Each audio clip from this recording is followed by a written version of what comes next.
ini agak sulit memang. Kalau kita mengatakan sepak bola jangan dibawa-bawa kepada politik, ya memang seharusnya seperti itu. Tapi sangat sulit untuk memisahkan itu semua.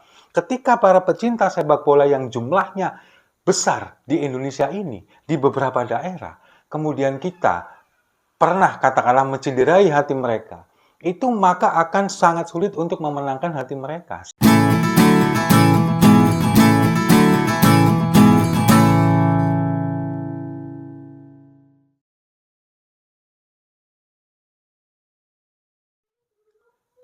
Salam damai untuk Indonesia, berjumpa lagi bersama saya Papa Dimas. Info kali ini datangnya dari Anies Baswedan dan Ridwan Kamil yang rebutan Persija dan Jackmania. Kayaknya sepak bola bakal dibawa-bawa lagi ke ranah politik kayaknya. Kalau kita ingat beberapa tahun yang lalu, ketika Pak Ganjar ini kemudian menyatakan bahwa tidak setuju ketika Piala Dunia U20 yang akan digelar di Indonesia, ada kontestan dari negara Israel. Ya, ini kan memang karena bertentangan dengan konstitusi kita, bahwa kita tidak mengakui negara Israel, bahwa Israel ini adalah negara yang menjajah Palestina, itu kita sudah paham semua. Tapi kemudian ketika Piala Dunia U20 yang diselenggarakan di Indonesia ini kemudian batal, ini kan banyak sekali pihak yang kemudian menyalahkan Pak Ganjar. Dan pada akhirnya, ini menjadi senjata bagi lawan Pak Ganjar di Pilpres 2024, terutama dari kubu Prabowo Gibran yang selalu mengkampanyekan ini bahwa Ganjarlah yang membuat Piala Dunia U20 batal diselenggarakan di Indonesia. Karena mereka tahu bahwa mayoritas penduduk kita ini adalah pecinta sepak bola, terutama timnas Indonesia, yang pada waktu itu menjadi tuan rumah Piala Dunia U20. Dan ketika itu kemudian terjadi, pada akhirnya Pak Ganjar harus menerima kekalahan di Pilpres dengan hanya mendapatkan 16% suara. Itu kan yang membuat mereka ini menjadi sukses, menggiring isu tentang sepak bola kepada dunia politik dan itu berpengaruh besar kepada perolehan suara. Dan itu yang sepertinya sekarang akan dimainkan lagi oleh Anies Baswedan dan Ridwan Kamil di Jakarta. Karena kita tahu sekarang beredar kabar bahwa Ridwan Kamil ini menjadi calon kuat dari Kim Plus, Koalisi Indonesia Maju yang akan memajukan namanya. Nah, dan kita tahu bahwa Ridwan Kamil ini adalah orang Bandung, orang Jawa Barat, bobotoh sejati. Makanya kemudian dia mengatakan bahwa kalau saya nanti dipercaya menjadi gubernur DKI, saya akan mencintai Persija dan saya akan mencintai Jackmania. Itu yang dikatakan oleh Ridwan Kamil. Berusaha untuk mengambil hati dari para Jackmania, berusaha untuk mengambil suara dari mereka-mereka ini, para pecinta sepak bola yang ada di Jakarta. Lalu kemudian Anies Baswedan muncul dengan counternya. Kalau saya ini sudah mencintai Jackmania dan Persija, bukan baru akan, katanya.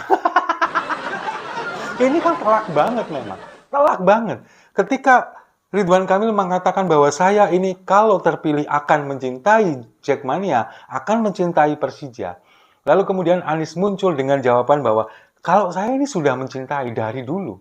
Dan kenyataannya memang seperti itu.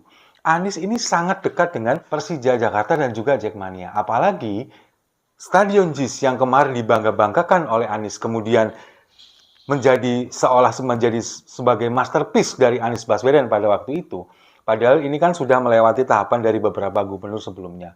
Memang diagendakan untuk menjadi kandang dari Persija. Karena setelah kandang Persija di Lebak Bulus kan terkena gusuran.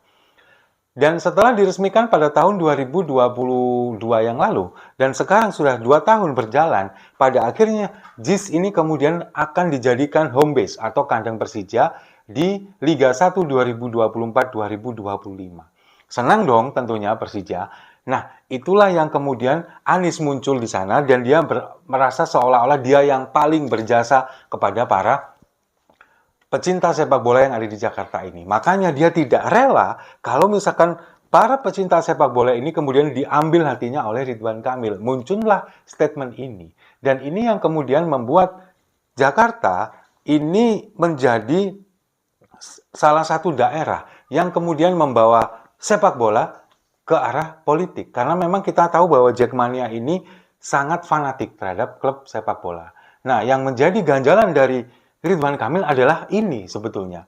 Makanya dia berusaha untuk meraih hati, merayu para Jackmania, pecinta sepak bola Persija ini untuk mengambil hati mereka. Dia mengatakan saya akan mencintai. Padahal kalau kita tahu perseteruan antara Persija dengan Persib Bandung, kemudian antara Jackmania dengan Bobotoh, itu kan memang sudah menjadi perang, apa ya kalau bisa dibilang, perang budaya, turun-temurun antara yang satu dari Betawi dan dari Sunda. Sama seperti ketika kita datang ke Jawa Timur. Ketika Arema Malang dengan Aremanianya, dengan Persebaya dengan boneknya. Sama, rivalitas yang tak kunjung selesai sampai sekarang. Dan sekarang Ridwan Kamil coba-coba masuk ke sana dan berusaha untuk meraih hati para Jackmania. Dan saya bisa bilang, nggak semudah itu Ferguson. Karena Ridwan Kamil ini adalah orang Bandung, dia adalah bobotoh sejati yang kemana-mana selalu membawa nama Persib Bandung. Sekarang dia tiba-tiba datang ke Jakarta ingin menjadi gubernur di sana dan memimpin orang-orang yang sebagian besar adalah pecinta sepak bola, khususnya Persija. Ini agak sulit memang. Kalau kita mengatakan sepak bola jangan dibawa-bawa kepada politik, ya memang seharusnya seperti itu. Tapi sangat sulit untuk memisahkan itu semua.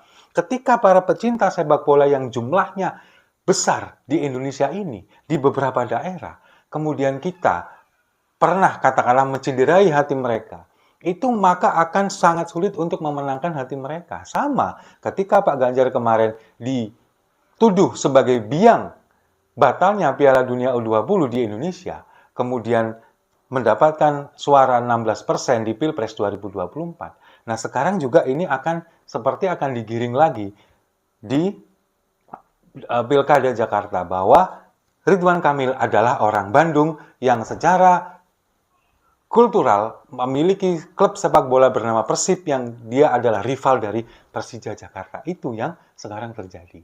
Nah, jadi ini memang semakin seru kalau kita melihat sekarang, apalagi di Pilkada Jakarta ini, sekarang kan PKB dan Nasdem kabarnya sudah mulai merapat ke KIM. Sementara PKS ini juga sepertinya juga sudah mulai merapat ke KIM. Nah, mungkin banyak yang bertanya, kenapa kok partai-partai ini yang sebelumnya mereka ini menolak bergabung dengan KIM, sementara sekarang kok mereka ingin merapat? Ya mungkin jawabannya satu, karena mereka ini punya kepentingan. Kalau di KIM, kita tahu Kim ini adalah dekat dengan penguasa, itu kan memang punya senjata untuk mengancam atau katakanlah punya kartu truf bagi masing-masing ketua partai, seperti PKB dan Nasdem. Ketua partainya ini kan tersandung beberapa kasus, seperti Caimin yang kemudian tersandung beberapa kasus korupsi. Sementara Surya Paloh kalau kita tahu juga anak buahnya banyak yang tersandung masalah kasus korupsi seperti Syahrul Yassin Limpo dan juga Johnny G. Plate. Nah, itu kan yang bisa jadi sebuah ancaman kalau misalkan kamu tidak bergabung dengan kami, maka semua kasusmu akan kita limpahkan, akan kita kasuskan dan kalian akan dimasukkan ke penjara. Bisa jadikan seperti itu. Sementara PKS, kenapa kok tiba-tiba PKS ini kemudian ingin merapat ke sana? Ya mungkin karena tergiur dengan jabatan menteri. Bisa jadi seperti itu. Karena PKS kan sudah 10 tahun menjadi oposisi. Dan sekarang sudah saatnya mereka merapat ke pemerintahan. Dan sepertinya inilah saatnya. Kemarin sudah bermain pantun dengan PSI. Lalu kemudian sekarang juga sudah mulai merapat ke Prabowo. Itu yang terjadi. Tapi yang tanpa disadari oleh PKS bahwa mereka ini menjadi pemenang pemilu di DPRD Jakarta itu adalah juga faktor Anies Baswedan. Kalau misalkan mereka ini kemudian berani meninggalkan Anies Baswedan, bisa jadi para pemilih PKS ini kemudian juga akan meninggalkan PKS karena mereka ini sebetulnya memilih PKS karena PKS mengusung sosok Anies Baswedan. Bisa dipastikan itu benar. Kalau tidak percaya, silakan dibuktikan nanti. Silakan tinggalkan Anies. Apa yang akan terjadi di kubu PKS? Nah, kemudian memang ini sengaja digunakan untuk menjegal Anies Baswedan. Apalagi kita tahu salah satu pendukung nomor 1 Anies Baswedan ini kemudian sudah mulai didekati oleh kubu Kim. Seperti Rizik Syihab kemarin. Ketika Dasko dan juga Habibur Rahman datang ke Rizik Syihab, merapat ke sana, kemudian ada sesuatu yang diperbincangkan, ketika di foto terlihat sumringah semua, tampaknya ini sudah terjadi deal-deal yang cukup memuaskan dan menyenangkan. Dan kita tahu, Rizik itu dulu di tahun 2017 adalah yang paling depan untuk membela Anies Baswedan dan ingin memenjarakan Ahok pada waktu itu. Nah, sepertinya Gerindra dan juga koalisi Kim ini ingin menarik Rizik Syihab supaya tidak memberikan dukungannya kepada Anies Baswedan. Karena mereka sudah bisa memastikan bahwa Anies tidak mungkin bisa maju kalau PKS ditarik ke Kim Plus. Nah, ini sekarang tinggal di PDI Perjuangan. Bagaimana langkah selanjutnya? Anies sudah menyatakan bahwa dia akan tertarik bergabung dengan partai politik yang tidak kompromi dengan nepotisme dan kolusi. Nah, sekarang tinggal satu-satunya adalah PDI Perjuangan. Karena tiga partai lainnya, yakni PKS, Nasdem, dan juga PKB, ini kan sudah mulai merapat ke sana. Tinggal PDI satu-satunya partai yang tidak kompromi dengan Kim, dengan nepotisme, dengan kolusi. Nah, apakah Anies Baswedan ini akan dicalonkan oleh PDI Perjuangan? Masalahnya, PDI Perjuangan ini suaranya, kursinya di DPRD Jakarta ini tidak cukup untuk mengusung calon sendiri. Dibutuhkan 22 kursi, sementara PDI Perjuangan hanya 15 kursi. Nah, itu bagaimana nantinya, kita tunggu saja nanti seperti apa. Tapi apakah itu mungkin? Segala kemungkinan di dunia politik bisa saja terjadi. Sekarang kita lihat di Sumatera Utara. Bagaimana PDI Perjuangan pada akhirnya menunjuk atau merekomendasikan Edi Rahmayadi untuk maju di Pilgub Sumatera Utara untuk melawan Bobi Nasution dari Partai Golkar. Yang kemudian ini dikatakan sebagai antitesis dari penguasa, dari Kim. Apakah Anies juga kemungkinan bisa dimajukan oleh PDI Perjuangan? Bisa jadi. Bisa jadi. Cuman sekarang tinggal PDI Perjuangan bagaimana cara mencari kawan koalisi. Alangkah lebih PDI Perjuangan berkoalisi dengan PKS. Itu akan lebih bagus lagi. Mereka akan kuat di oposisi. Apalagi PKS, dia adalah pemilik kursi terbanyak di DPRD Jakarta. Dan nanti pasti akan mendapatkan kursi sebagai ketua DPRD, ketua Dewan. Bisa jadi itu akan menjadi sebuah hal yang sangat seru dan kita simak bersama-sama. Tapi misalkan pun PKS nanti harus bergabung dengan Kim, kemudian PDI Perjuangan dengan partai apalah, mengusung Anies Baswedan, itu juga sangat luar biasa. Sangat seru kalau misalnya kita melihat pilkada di 2024 ini.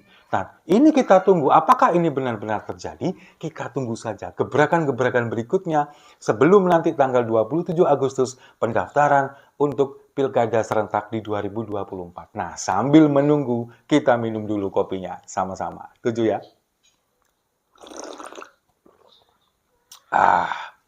Saya rasa itu. Terima kasih sudah menyimak. Jangan lupa like, komen, dan subscribe. Sampai jumpa di video-video saya selanjutnya. Lagi-lagi, sepak bola dibawa ke ranah politik.